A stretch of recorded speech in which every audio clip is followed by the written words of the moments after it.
Bharatiya Janata party भी अब active होते हुए नजर आ रही है। शिंदे ने मुलाकात की है देवेंद्र फडणवीस से, ये बड़ी जानकारी आपको दे दें।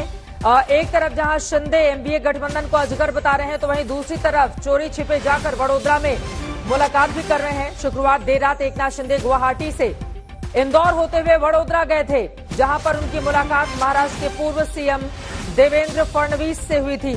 सूत्र ये बताते हैं कि वडोदरा में फडणवीस से मुलाकात के बाद शिंदे रात में ही गुवाहाटी लौट आए और उसके बाद फिर वही दावा कि हमारे पास 38 विधायकों का समर्थन प्राप्त है, जिससे दल बदल कानून उनके ऊपर लागू नहीं होगा।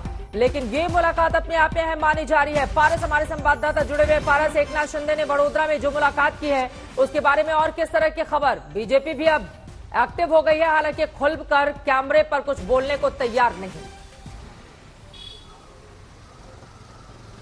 बिल्कुल चित्रा, जिस तरीके से स्ट्रैटेजी प्लान की जा रही है उसके मद्देनजर भारतीय जनता पार्टी इस पूरे मामले में कुछ बोलने के लिए तैयार नहीं है। लगातार देवेंद्र फडणवीस के बंगले सागर पे मीटिंग चालू है। परसों एक महत्वपूर्ण मीटिंग हुई थी जहां पर जो 16 शिवसेना के विधायकों को डिस्क्वालीफाई करने की बात चल रही थी, उसके संदर्भ में मीटिंग की गई थी। उसके बाद हम देखते हैं कि देवेंद्र फडणवीस चुपचुपाते हुए बड़ोदरा जाते हैं। बड़ोदरा में जाके उनका मीटिंग होता है। एकनाथ शिंदे लगातार जो है ये दावा कर रहे हैं कि उनके पास 38 विधायकों का जो है वो समर्थन है, जिससे दल बदल कानून जो है लागू नहीं होता है। भारतीय जनता पार्टी पर्दे के पीछे जरूर है, बट एक्शन मूड में है।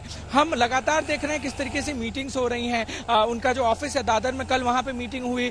मुंबई में जितने भी एमएलएज हैं, महाराष्ट्र में जितने भी एमएलएज हैं, उनको देवेंद्र फडणवीस के घर बुलाया जा रहा है। वहां पे लगातार मंथन चल रहा है। पूरी पुरजोर कोशिश जो है वो पर्दे के पीछे से की जा रही है। प्लान ऑफ एक्शन जो है वो तैयार किया जा रहा है। ऐसा जिस हिसाब से मीटिंग्स चल रहे हैं उससे हम ये अंदाजा लगा सकते हैं। चित्रा, मीटिंग पर मीटिंग ये जो चल रही है उससे क्या ये माना जाए कि बीजेपी अब पूरी तरह से एक्शन में आ गई है?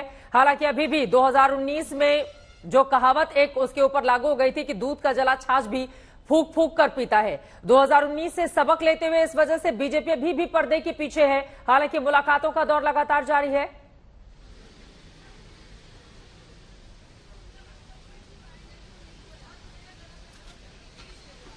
अशोक,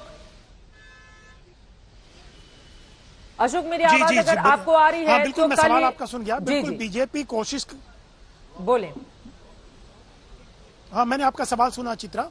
बीजेपी बिल्कुल चाहती है और ये आरोप भी लग रहे हैं शिवसेना की तरफ से, महाअघाड़ी की तरफ से, कि बीजेपी सब करवा रही है। लेकिन बीजेपी तब तक आगे नहीं आएगी, कोई भी बयान नहीं देगी इस पूरे क्राइसिस को लेकर के, जब तक वो एश्योर ना हो जाए कि ये गुट बीजेपी के साथ आएगा और पूरा इंटैक्ट है और कोई टूटने वाला नहीं है विधायक। क्योंकि अजीत पवार के साथ जो घटना हुई थी, सुबह सुबह जब शपथ ली थी देवेंद्र फडणवीस ने और अजीत पवार ने डिप्टी सीएम की, तब चीजें पलट गई थी थोड़े समय के बाद। लेकिन इस बार बीजेपी रणनीति तो बना रही है, लगातार एक्शन मोड में है। देवेंद्र फडणवीस भी मिले, एकनाथ शिंदे से बड़ोदरा में मीटिंग हुई, लेकिन वो खुल के सामने तब तक नहीं आएगी जब तक तमाम चीजें शॉर्ट आउट ना हो जाए। 18 विधायकों का डिस्क्वालिफिकेशन का मैटर है और कि क्या शिवसेना आगे किस ढंग से बढ़ेगी, और एकनाथ शिंदे का गुट अगर मुंबई जाता है तो क्या एकजुट रह पाएगा। जब तक चीजें बिल्कुल साफ नहीं होगी, मजबूती से चीजें क्लियर नहीं होगी, तब तक बीजेपी उतना खुल के नहीं आएगी। आप देखिए बीजेपी के नेताओं की तरफ से या देवेंद्र फडणवीस की तरफ से कोई सरकार फॉर्मेशन को लेके या किसी प्रकार से कोई बयान अभी तक नहीं आया। और बीजेपी ने सबको कह भी रखा है कि कोई भी इस क्राइसिस पे नहीं बोलेगा, चाहे कोई प्रवक्ता ही क्यों ना हो। लेकिन इतना जरूर है कि बीजेपी क्लोजली चीजों को देख रही है, क्लोजली देख ही नहीं रही है बल्कि इन्वॉल्व भी है। एकनाथ शिंदे गुट को पहले गुजरात में रखा गया, फिर यहाँ गुवाहाटी में रखा गया। गुवाहाटी के इस होटल में, रेडिसन में कोई अंदर जा नहीं सकता। बीजेपी के जो यहाँ के लोकल मंत्री लीडर्स हैं वो लगातार यहाँ पर आ रहे हैं एकनाथ शिंदे गुट से मिलने के लिए। खुद यहाँ के मुख्यमंत्री लगातार मॉनिटर कर रहे हैं। तो चीजें बीजेपी के कंट्रोल में है, लेकिन तब तक नहीं ओपनली आएंगे जब तक उनको लगेगा कि सारी चीजें अंडर कंट्रोल हैं। जब तक उनके पक्ष में सारी चीजें नहीं हो जाती है तब तक यकीनन वेट एंड वॉच की पोजीशन में ही भारतीय जनता पार्टी रहने वाली है। इसी वजह से एकनाथ शिंदे पर निशाना साधते हुए उद्धव ठाकरे की ओर से कहा गया कि पहले तो वो नाथ थे, अब दास हो गए हैं। यकीनन बीजेपी से जोड़ते हुए उनकी कल की ये टिप्पणी थी।